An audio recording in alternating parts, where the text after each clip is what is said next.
Oi meninas, sejam bem-vindas a mais um vídeo do canal. E hoje eu decidi fazer um vídeo mais completo sobre uma dúvida que me mandaram lá no Instagram, perguntando o seguinte: Valesca, quais são os testes que eu preciso ter, testes ou inventários, para iniciar na clínica? Se você for para a área da neuropsicologia, nós não estamos falando disso, porque psicólogos clínicos também precisam ter domínio de alguns inventários e testes. Então eu resolvi fazer um vídeo aqui mais completo sobre isso. Então hoje você vai sair daqui sabendo quais são os testes que você precisa adquirir, encontrar aí para iniciar nesse contexto. Mas antes de começar o vídeo, não esquece de se inscrever, curtir, ativar o sininho e comentar esse vídeo para que alcance mais ainda outras psicólogas que estão no início da carreira e que precisam de conteúdos como esse.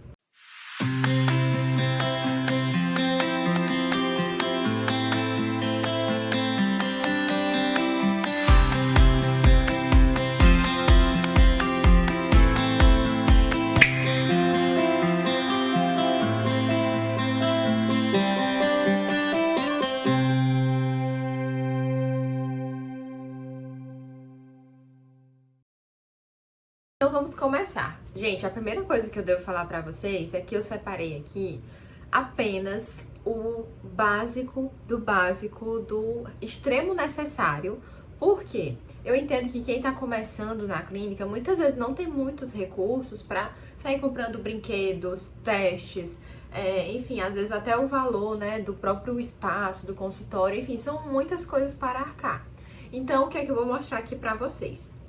Vou mostrar uma sequência de inventários e testes que eu aconselharia. Alguns deles vocês vão achar na internet de forma disponível e que vão te ajudar bastante. Então eu vou fazer essa sequência te apresentando aqui. E eu quero que você saiba que existem vários outros testes, vários outros inventários maravilhosos, bacanas que eu uso aqui, mas que eu não vou colocar nesse vídeo porque eu não quero te sobrecarregar de informações. Eu quero apenas que você saia daqui sabendo o que é o básico que você precisa ter e que já vai te ajudar muito na sua orientação aí quando for construir o raciocínio clínico ou os objetivos de cada sessão. Então, o primeiro deles se chama CBCL. Se você me acompanha no Instagram, você já deve ter visto que eu falo muito desse inventário. Por quê? Porque ele é simplesmente maravilhoso, completo, e você consegue achar ele assim muito fácil em vários sites. O que eu consigo acessar, normalmente eu encontro no site da USP. Por quê? Ele é um inventário muito utilizado por pessoas que estão fazendo teses, dissertações, enfim, nessa área da infância, pesquisando comportamento e etc. E aí, normalmente, essas pessoas, quando fazem a sua tese ou dissertação, devem colocar em anexo os materiais que elas utilizaram. E aí, em uma dessas teses e anexos, tem esse CBCL aqui, ó, desse jeitinho, disponível só para você baixar e imprimir. Então, busque lá CBCL, PDF USP, que você vai encontrar isso de uma forma legal e disponível. Por que que eu indico tanto o CBCL? Porque, além de ser um inventário que você acha facilmente, ele é muito amplo. Então, quando a criança chega para você na terapia, você tem que avaliar duas coisas principais. A primeira delas é, será que a criança está ali com o repertório de habilidades que é necessário ou esperado para a faixa etária? Porque muitas vezes, quando os pais trazem um problema de comportamento ou uma demanda, às vezes tem uma base aí ainda mais forte da criança não ter a habilidade ou não estar conseguindo ali corresponder ao que é necessário de acordo com a faixa etária dela. Então você precisa entender se tem alguma habilidade em déficit primeiro. E o CBCL faz esse rastreio. Então quando a família preenche, você faz a correção, vou já falar melhor sobre isso, você tem ali o resultado do que é esperado para aquela criança em termos de ambiente escolar, ambiente de casa no sentido de atividades diárias e tudo mais, e na socialização. Ele vai te dar um gráfico em barras te mostrando onde a sua criança está e onde ela deveria estar de acordo com a faixa etária. Então, o CBCL, ele é um inventário que abrange desde 1 ano e meio até 5, Ele tem essa primeira parte, depois ele tem um de 6 até 18 e ele tem um do 18 ao infinito e além. Então ele é realmente muito completo. Então quando você recebe o resultado, a primeira coisa que aparece lá é isso. Essa criança tem as habilidades esperadas para a faixa etária? E aí esse é um ponto muito importante, porque, por exemplo, se a criança não tiver com a socialização bacana e etc., aí você já sabe que a família e você também, todo mundo em conjunto, vamos ter que investir nisso de uma forma mais adequada, porque isso pode estar influenciando em outros aspectos ali que a família leva como demanda.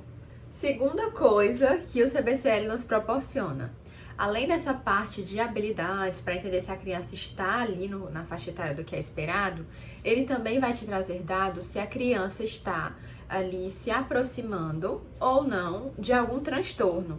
Então ele vai sinalizar para você, assim, dentre várias possibilidades, depressão, ansiedade, então ele rastreia tudo isso, tá? Depressão, ansiedade, hiperatividade, comportamentos opositores, questões afetivas, então ele vai rastreando tudo isso e ele também te mostra se aqueles comportamentos estão assim, no que é esperado, ou eles já estão ali numa faixa clínica que precisam de intervenção. Então é um teste um inventário, né? Muito completo nesse sentido. E aí como é que funciona? Você vai baixar ele, tá? Na internet, e você vai levar para a família preencher. Como que deve ser esse momento? Você pode separar uma sessão com a família, se você perceber que a família tem dificuldade de interpretar textos, tem alguma questão nesse sentido, é importante que você faça com eles.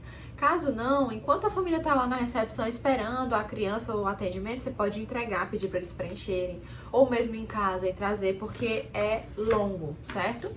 E aí, ele tem uma primeira parte, eu até preenchi um aqui fake para vocês, em que você vai botar o nome da criança e tudo mais, alguns dados. Na verdade, é a família que preenche, tá? Você só vai ajudar, caso precise. Depois ele vai rastrear aqui a rotina da criança e tudo, se ela faz atividade, se ela interage com outras crianças, enfim. E depois ele já vai entrar em perguntas mais objetivas. Então, são várias perguntas com respostas que os pais devem colocar de acordo com a frequência do que a criança apresenta. E aí, depois que você fizer essa aplicação, tem duas formas de corrigir. Então, vamos lá. Primeira coisa, você já sabe, é fácil de conseguir, é fácil de preencher, depois você dá uma lidinha, você vai ver que é super fácil e intuitivo. Mas e a correção, Valesca? A correção tem duas formas, tá? A primeira, tem algumas pessoas que vendem aí uma planilha que faz essa correção. Eu não vou indicar uma específica porque a planilha ela vem para você preencher e tudo mais, então eu acho mais complexo. E a segunda é você procurar alguma empresa que tenha o software que faz a correção desse negócio, que é bem complexo, né?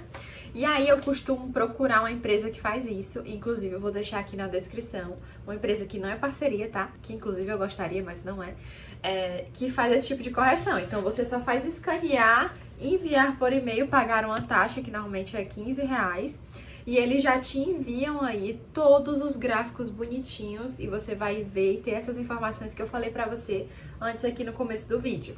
Então, ó, agora você já sabe que existe um inventário que rastreia aí as habilidades da criança e as questões relacionadas a algum transtorno específico, né? Então, ele vai te dar aí um panorama geral e isso vai ser muito importante para a sua intervenção, porque você vai ter ali, inclusive em gráficos, como essa criança chegou para você e se, ao longo do tempo, né, você pode reaplicar, se ela está realmente tendo um quadro de melhora. Então, esse é gratuito, você já vai poder aplicar hoje aí, já vai...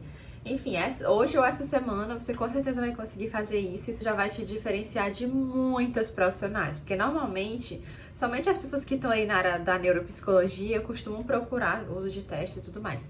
Mas a gente da área clínica também precisa fazer isso para embasar as nossas decisões e guiar os nossos atendimentos. Agora que você já sabe e conhece o CBCL e entende que ele é um inventário que vai te dar um panorama bem geral, eu vou te falar também uma dica que eu acho muito bacana e importante. Infelizmente, esse você vai ter um custo aí, mas não é um custo tão alto. Porém, eu acho importante porque, principalmente a gente que lida com pais, é importante nós conseguirmos avaliar ou mensurar como é que estão essas habilidades parentais. Como os pais se posicionam, o que eles pensam, porque as práticas deles vão influenciar exatamente, provavelmente, nas demandas que eles trazem. E aí eu indico que vocês tenham o IEP, que é o Inventário de Estilos Parentais, e ele é bem facinho também de aplicar e de corrigir, você mesmo pode corrigir quando você compra, ele vem com a folha de correção. Então, é um inventário que vai te dar um panorama de como é essa família de uma forma geral. Tem a folha, que é a que eu indico que você compre, né? Que é a de autoaplicação, ou seja, a própria família, né? No caso, o pai ou a mãe, porque você tem que aplicar separadamente, eles que vão preencher. Então, eu vou até dar um exemplo aqui, tá? Quando meu filho faz algo de errado, a punição que aplico é mais severa dependendo do meu humor? Então, assim, essas, né, são 42, se eu não me engano. Deixa eu só confirmar aqui, exatamente. São, 42 frases e alternativas para você pensar e avaliar ali junto com a família sobre as práticas deles. Não é um teste que vai dizer, esse pai é muito agressivo, essa mãe é muito passiva. Não é esse o objetivo. E sim avaliar as nuances ali do comportamento dos pais. Então, por exemplo, essa alternativa que eu falei para vocês, avalia se a família age ali com a criança de acordo com o humor que eles estão. Então, se eles estão bem, eles vão deixar passar o comportamento inadequado, vão, enfim, né, não se importar. Agora, se eles estiverem estressados, eles vão ser mais rígidos, mais rigorosos, mais grossos. Então, eu acho esse inventário maravilhoso porque você pega ali classes de comportamentos específicos, pontos específicos em que você vai conseguir repassar para os pais e criar estratégias juntos para mudar aquela questão, certo? Então, é muito importante ter também um inventário em que você possa avaliar essas práticas, porque a gente sabe que a terapia infantil, ela não é feita só com a criança, a gente também precisa intervir com as famílias. Então, assim, se você tiver esses dois aí, já, tá bem robusto, né, a sua intervenção. E por último, como um adendo, digamos assim, eu vou indicar um teste. Esse é realmente um pouquinho mais caro, porém, eu acho que é importante, assim que você puder, adquiri-lo, porque hoje muitas crianças chegam nos nossos consultórios com suspeita de autismo, de TEA. Então, é importante você ter algo ali, algum protocolo para investigar, ou pelo menos rastrear e entender se realmente esses indícios, essas sugestões podem ser acatadas ali no contexto da terapia. Por que eu tô falando isso? Muitas crianças que chegam pra gente, às vezes passam por neurologistas, psiquiatras, enfim, antes de chegar ao nosso consultório. E aí, às vezes, elas já vêm com esses diagnósticos, né? TEA, TDAH, enfim. E aí, como você não pode e nem deve aceitar tudo ali, abraçar como se fosse uma verdade, você precisa realmente investigar, questionar para entender melhor, então você precisa dominar alguns testes.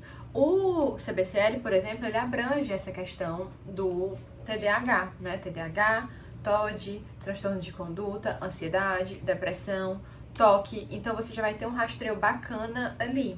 Porém, o TEA, ele não é muito... Você não vai conseguir enxergar muitas características ali no CBCL desse transtorno específico. Então, eu sugiro que assim que você tiver uma folguinha, você possa adquirir o SRS-2, né? Ele é um pouquinho mais, um preço um pouquinho mais elevado, como eu falei pra vocês.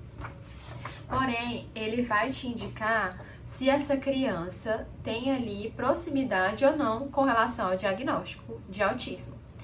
Eu quero só ressaltar com vocês de que tudo que eu tô mostrando aqui não substitui em hipótese nenhuma, tipo assim, nunca, jamais, uma avaliação neuropsicológica, que é muito mais completa, muito mais robusta.